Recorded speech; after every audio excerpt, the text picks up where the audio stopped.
Hi guys, thanks for stopping by. This is Jules.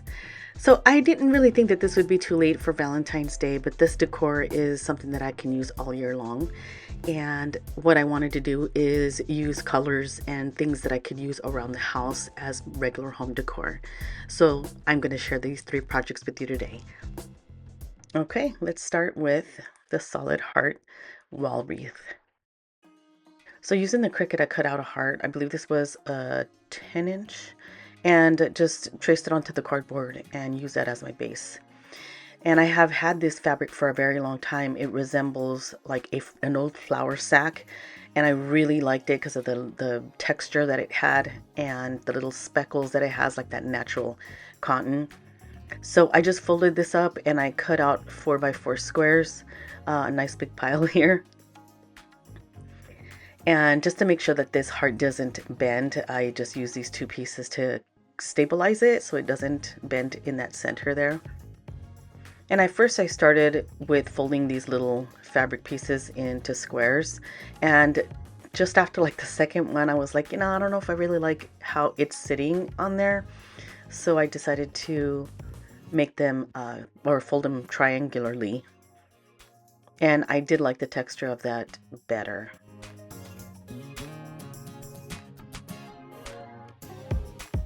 Now it did take me some time to get all of these on, but I really like how it came out.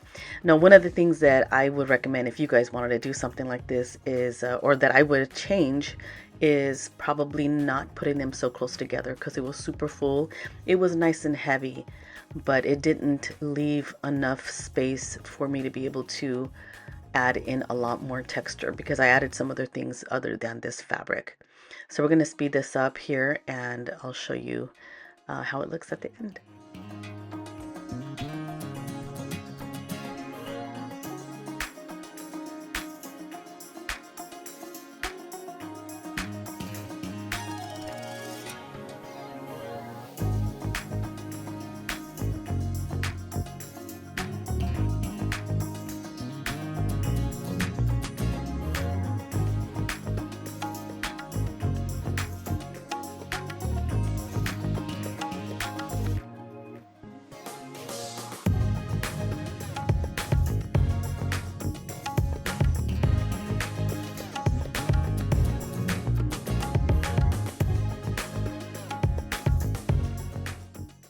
So this took quite a while, and now that I'm done, I'm gonna go ahead and cut strips.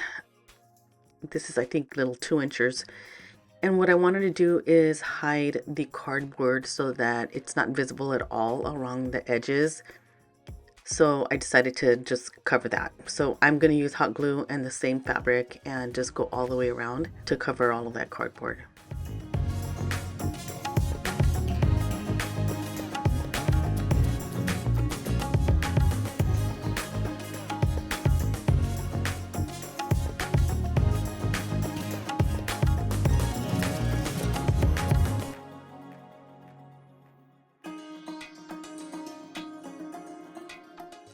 Now the back side is not going to show at all because I'm putting it up either against a wall or a door. And so I'm not going to cover the entire thing. But if I was going to put it on a window where you can see the back side, I would definitely cut out a heart-shaped piece of fabric and I would glue that to the back.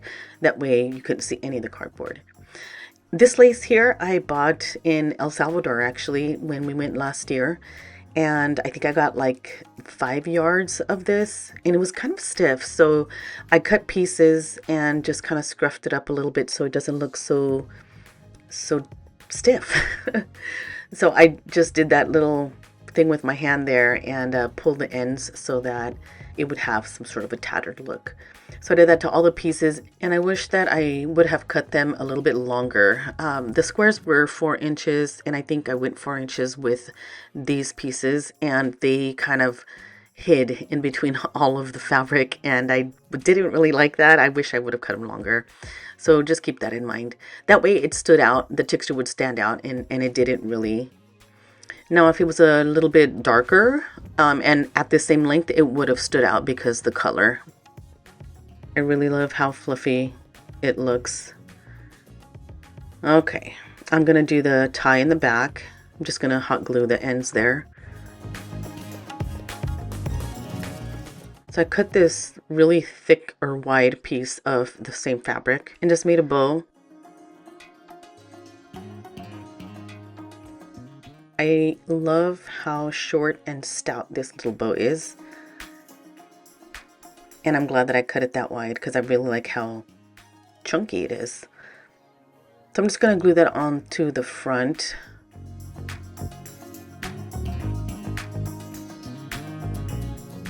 And then I wanted to add another texture. And then again, I should have cut this a little bit longer, and some pieces are a little longer, but not all of them. This is sort of a very, very, very light sage seam binding ribbon. This is from Prairie Bird Boutique that I bought on Etsy like 15 years ago, a long time ago. And so I wanted to add a little bit of like that green color, and I ended up adding another color because it was still too subtle. If you stand right in front of it, you can totally see the difference. And some of the pictures, you can also see the difference. But I really do wish that I would have gone a little bit longer with the other textures that are in there, with the other seam binding and the lace. So adding this yellow, kind of a goldish color, it came out really nice. And I like just the little speckles of it. I really love this project. Okay, let's go ahead with the next one and start on the heart pillow with the ties. Another kind of fabric. It has that, again, natural cotton look to it, but it's quilted, you guys. It's nice and thick. This is my big pillow that I'm going to use for this pillowcase. Actually, it looks like a pillow bag. It'll look like a pillow bag. You'll see. I'm just marking at 23 inches because my pillow is 22 inch. And I'm going to start cutting it out. You can find this fabric at Hobby Lobby as well as this fabric. Now it has the same kind of tone, that natural color tone, so it went well. All right, I'm just going to cut the back side or the front side. You can use either side. The cool thing is that if you sew this up really nice, you can actually make it reversible because both sides of the fabric are exactly the same.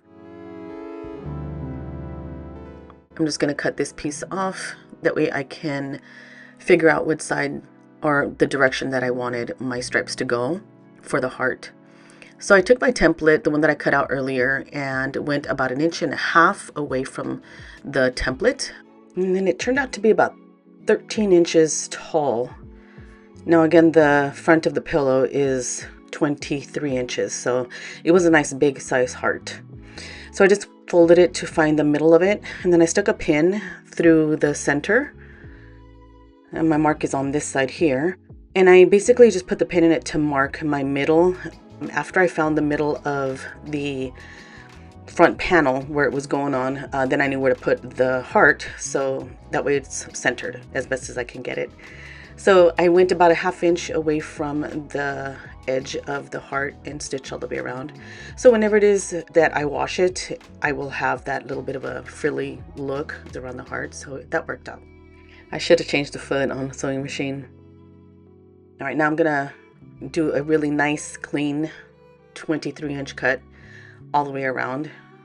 Get the little uneven edges nice and straight. Okay, now we're going to start on the ties for the pillow. And I'm cutting 4-inch wide strips. And I'm just going to close the ends and stitch those together the long way. And I should have closed the actual little end as well. And I don't know why I didn't. I'm doing it the hard way. Anyways, I'm using a paper clip. And I'm just going to feed it through that channel.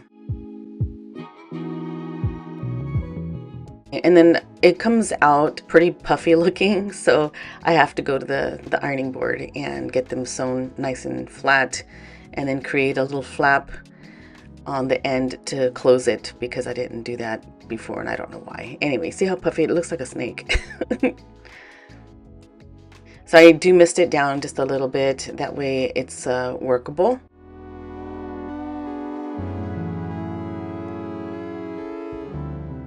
And voila, I have 4 ties. Now for the top or the insert part of the pillow, I'm going to make my hem. So I'll do them on both sides. They're about a 1/2 inch in. I'm thinking to just sew it there, but I end up folding it in again, like a second time. And I'll show you how I do the straps. It's a little bit, I don't know if it's the proper way to do it, but anyways, I'm gonna find the center of that whole panel and then find the quarter parts.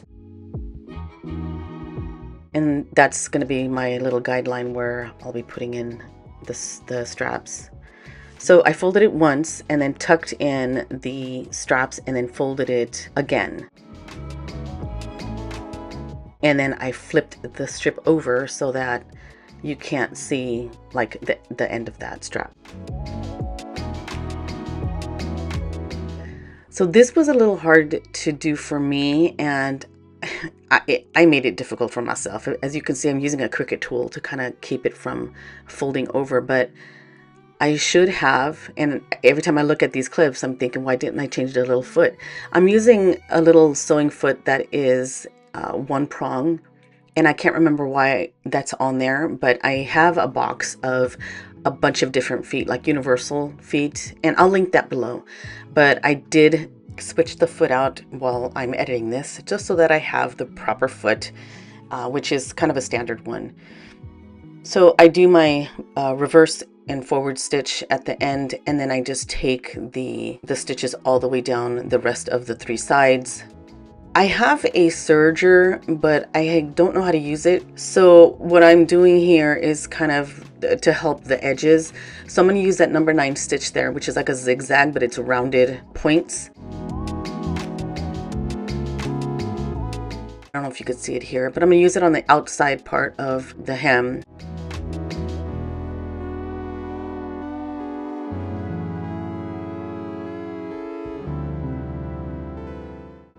That's what it looks like there. And that's just so that it can help it from fraying too bad inside. Now what I could have done is created some sort of a binding with the natural colored fabric that I had used for the ties.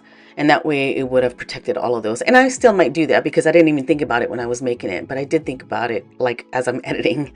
So it's all done, and I'm gonna put my big old pillow in there, and it's gonna go on my couch. It is a very cozy, comfy pillow. I just laid my head on it and it's just cozy. It is a down pillow, so it has a lot of feathers in it. So as you know, sometimes it pokes through and it hurts when your face is on it. So it's on my couch and it's going to be a cuddle pillow for me. So I like it. Okay, so let's get started on the Cottage Hearts bundle. This is a fabric that I came across at Hobby Lobby. I fell in love and grabbed about 6 or 7 yards of it. And I got this cotton, natural type of cotton. It's got like the little speckles and stuff in it. I think that tone matched the tone that's in the background of this particular fabric. So I just freestyled a cut. I cut out 2 different hearts, 2 shapes, one a little bit skinnier, one a little bit smaller. And I know that I should have probably done this together, but I couldn't wait to cut into the green cottagey fabric. So anyways, I lined them up here and pinned them and cut out the backing for it. I made 3 of these hearts, but for the 3rd one, I'm gonna do something different, and we'll continue with that later. But for these 2, I'm gonna use that same lace that I used in the wreath and sandwich it in between there because I want it to be I want it to show on the front side of the heart. And just doing the straight stitch, and again with that darn foot. I stitched all the way around and I left about a 2.5 inch maybe opening. I'm gonna turn it inside out here. And I had an old pillow that was on my bed, a small decorative pillow, and it was tore in the fabric and it was not fixable, so I took all the fluff out, and that's what I'm using here to stuff these. And I have quite a bit left still, so so I'm going to take that to the machine. I didn't want to do it by hand. I'm getting like joint pain in my hand and stuff, so it's a little bit difficult sometimes to do some things, but I did stitch that with the machine, and it looks a little funny because that it shows, but it's okay. I got a pack of, I think it's October Afternoon package of some buttons from an old collection from years ago. And I just tied a bow through it and stuck it onto the pillow. So the next one, I wanted to do something different, but it was a little bit difficult also to do, only because I'm not a professional sewer. So I just do things as they just come, and there's no strategy sometimes to some of the things that I do, but I cut a few of these strips and I stitched the ends together. I think there's like 2 or 3 here, and I pressed them out. That way I can line it up with the heart, and I started to create these pleats. Now there has to be an easier way to do this. I probably should have done the ribbon with the pleats first and then attached it to the heart, but again, technique wise, I just don't think about certain things to make it easier for me. So I just, like I said, I just did it as it comes and how I'm in the mood to just get it done. I have seen on Pinterest, there's like, I think people use like a fork or something that you just kind of fold and run it through, and it's, yeah. So anyways, I'm using my chubby little fingers here to create my pleats, and if I'd have changed that foot, it probably would have been a little bit easier, because I have to use my fingers to kind of press it down and make it kind of stay so that I can run the machine through it. So I did get it done. It took me a little bit of some time. It took some time to get it done, but I enjoyed every minute because it came out beautiful, and I was so in the mood to make these. Sometimes when you are in the mood to make pretty things and you are like going at it, it just, I don't know, it fills your heart, you know?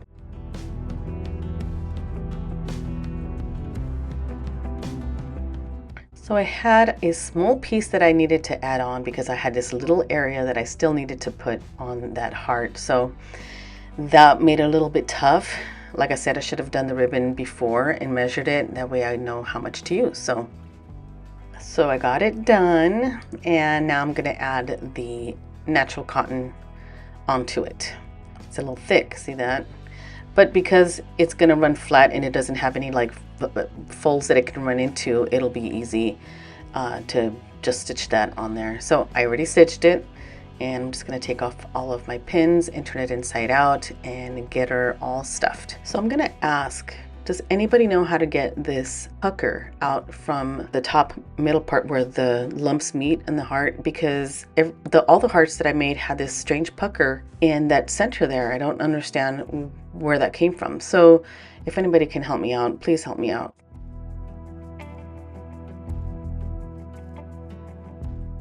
Okay, so I sewed that opening closed, and you can't even see it because of that little ribbon. So I'm gonna leave it alone now. So this is the third heart, and I'm just gonna cut the heart for the back part. And then I just cut strips of the natural cotton and then 1 strip of the green one. And I'm gonna make a panel. It's gonna be a square panel with the 3 different pieces sewn together. So I'm just gonna like press those seams open and just flatten out the panel. Okay, now I will just set it on top and just pin it and then cut around it so that I have that nice floral pattern on the front. I'm gonna stitch it off camera, and I left the opening there on the side just like the other ones, kind of small. But anyways, there's that pucker again. You guys tell me how I can fix that. We're gonna stuff it. There it is. And this edge I'm gonna stitch by hand because it's small enough for me to handle, and it's not so bulky or tight. So I do stitch it by hand instead of by machine. And you can still see the stitch marks, but it really doesn't bother me because how I'm gonna just set it out in my home, you won't be able to see it. But here they are all together. I ended up tying that little lace trim onto the ruffled edge heart. And then for the little one, I had this little beaded string and some jute twine. And I made a bow with the twine, and I attached the little beads onto it.